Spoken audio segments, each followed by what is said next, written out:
当黑色棺椁緩緩吊起時，周圍圍觀的群眾無一不表示驚嘆。他們驚嘆棺椁的豪華程度令人啧舌，而打開第一層棺椁後，呈現在眼前的是另一副棺椁，可以說是棺材中有棺材。在這裡，我只想說，視頻前的你見棺必將發財，這場景也引來無數百姓的好奇，所有的好奇心都被棺椁中黑色棺木所吸引，他們好奇這到底是哪位大神的地府。而就在棺木的底部，竟然還保存着至今完好無損的麻繩，這也預示着所有的器具和陪葬品將保存完整。那麼這位墓主人到底是誰呢？就在棺木的不遠處，竟然發現了另一個墓葬，墓主人竟然是位女性，而男主人的头颅也神秘失蹤了。最讓人不解的是，女主人全身上下的骨头竟然烏黑，這分明就是中毒而亡的。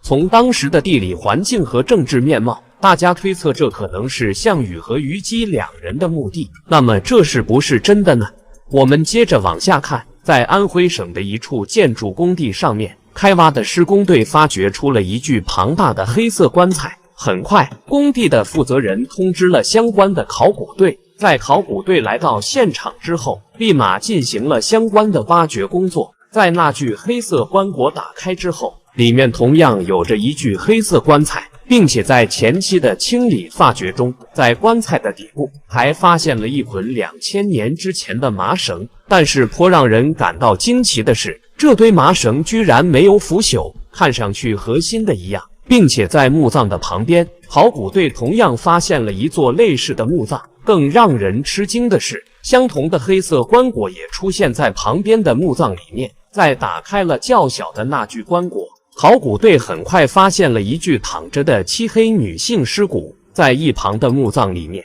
發掘出一具男性屍骨。不過，對於男女兩具屍骨在遺骸上顏色的不同，一時之間，考古隊也沒理出個所以然。隨着急需的發掘，在那具男性屍骨的周圍，考古隊發掘出了比較大量用於陪葬的青銅器。那麼對於這種情況，考古隊還是比較激動的。首先可以肯定的是，這座墓葬的保存程度較好，相關的陪葬品豐富。但是在墓主人的屍骨上面，為什麼葬在一塊的屍骨存在如此大的差距？並且這個墓葬的墓主人又是誰？為什麼單單中毒的又是女性？在先前的發掘中，雖然在周圍的土層裡面，考古隊發現了一部分的盜洞，但是還是比較幸運的是，盜墓並沒有得手。因為在地下的3米處，盜墓賊就停止了發掘，並沒有接觸到棺材，因此周圍的文物才能一件都沒有丟失。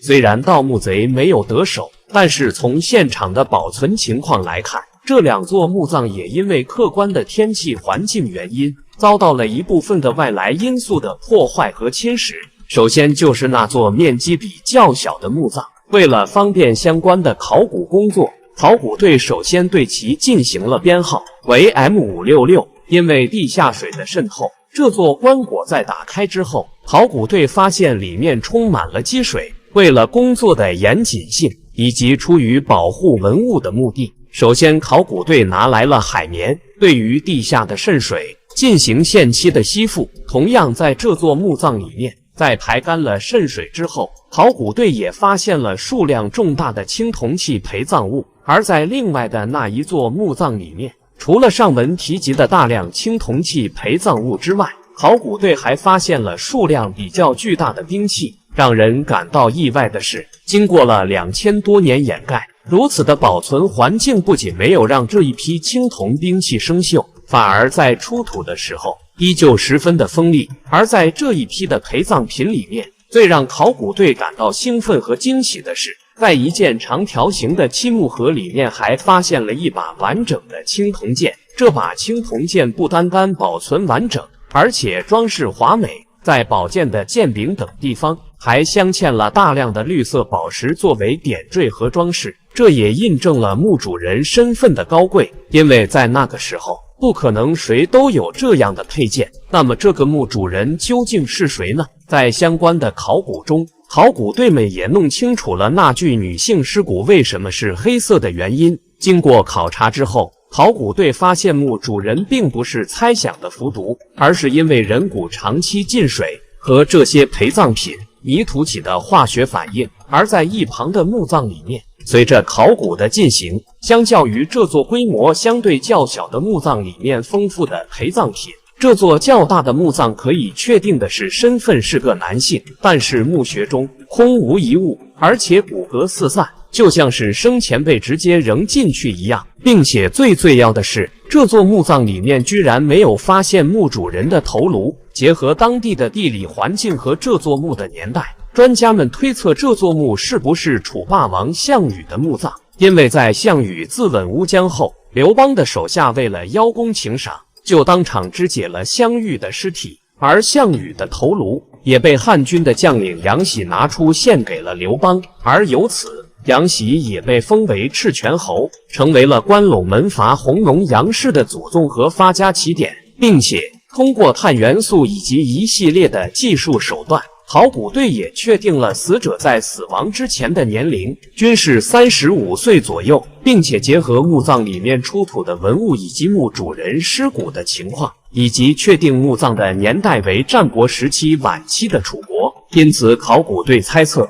這一男一女會不會是歷史上大名鼎鼎的項羽和虞姬呢？但是在安徽的靈璧縣，考古隊已經發現了虞姬的墓葬，而這個地方處於安徽的六安縣，從地理來看，完全是扯不上邊。在進一步的研究以及結合男性墓主人的死亡方式來看，專家們認為這地方埋葬的應該是戰國晚期楚國的一位將軍，而墓葬裡面骸骨的情況應該也是在作戰中相關的廝殺導致的。同為楚國人，這位墓葬的主人也和項羽一樣，生前遭遇將軍南免陣前亡的結局。但是比較可惜的是，在整個墓葬相關的發掘和清理過程中，考古隊始終沒有能發掘出有關於證明墓主人身份的最直接的器物。但是這座墓葬和項羽應該是沒有多大的關係。有志者事竟成，禍福沉舟。120秦關中屬楚，